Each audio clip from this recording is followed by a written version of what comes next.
Kaixo, Andoni. Kaixo, Mara. Gogoratzen zea komunikazioko lanaz? Bai. Eske, uste ja pixka berandu gaztela liburuak eta horrela hartzeko ezakagulako denbora asko.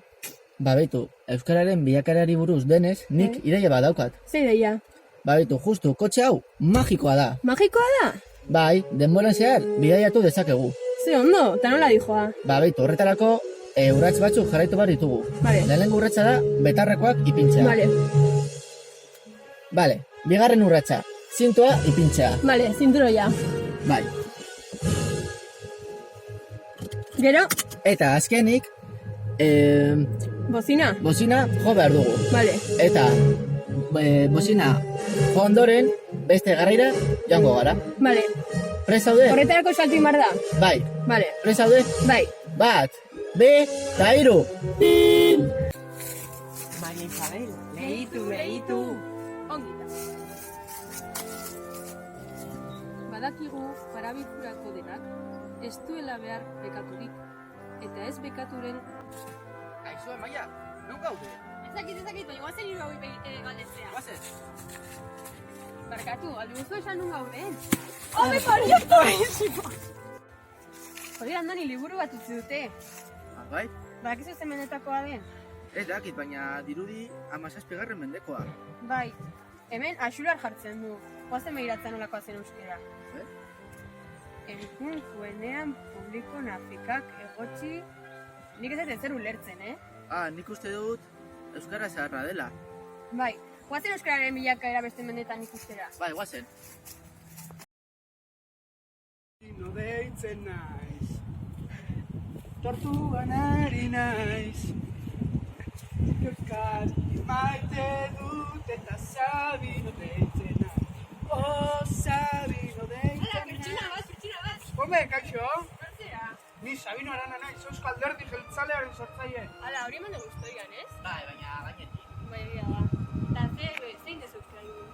Euskararen inguruan nik asko egin dut. Euskal Alderdi Jeltzalea sortu dut euskera bultzatu nahia.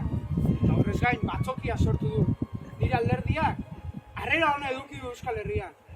Euskera gehiago bultzatzeko. Jende asko orain euskera hitz egiten ari da. Begira, etorri nirekin. Guazen. Hau, ez da letxuga, uraza bat da. Euskera hitz egin behar dugu, uraza bat da. Hau, ez da ajo, baratxuria. Baratxuria. Beraz, ikasi, euskeraz ari gara, euskeraz mintzatu behar dugu. Gehiago ikasteko, guazen berriro lehioara eta guazen ikastera. Ondira, egongo gara, nik hortuan jarraituko du. Hau, Xabin. Sabino deitzen da. Jauzai, volumeneko amala gero nituen guardia zibilak eta bisak bertan akabosu bai. Maizera. Izatexu ekarriak dutxe isa, baina gauroko enpremuak esan zuztan, jata bisak hartu guardia zibilak, furgonetan sartu eta ernandire erosu dira, akabotea, bala batekin. Amerikan, ez da? Txauza, baina hortik zenbeka,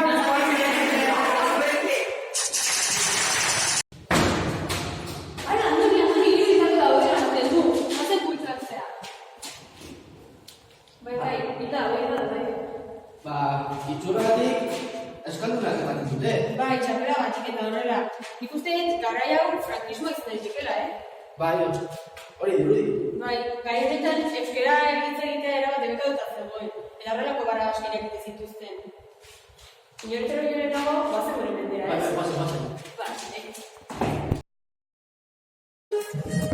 Ostras, Andoni, ze bidaia. Izugarria izan da. Ikasi gu pila bat. Informazio guzti eta gero guazen klasera lan aitea. Bai, venga, guazen. Guazen.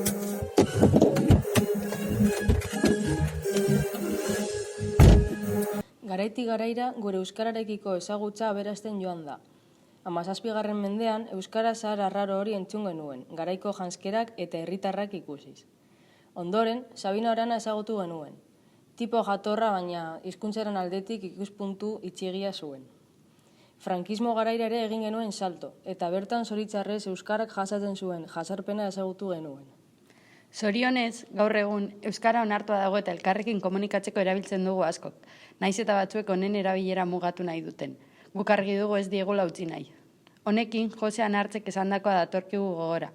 Hizkuntza bat ez da galtzen ez dakitenek ikasten ez dutelako, dakitenek erabiltzen ez dutelako baizik. Beraz, hau esan da, goazen euskaraz gozatzera.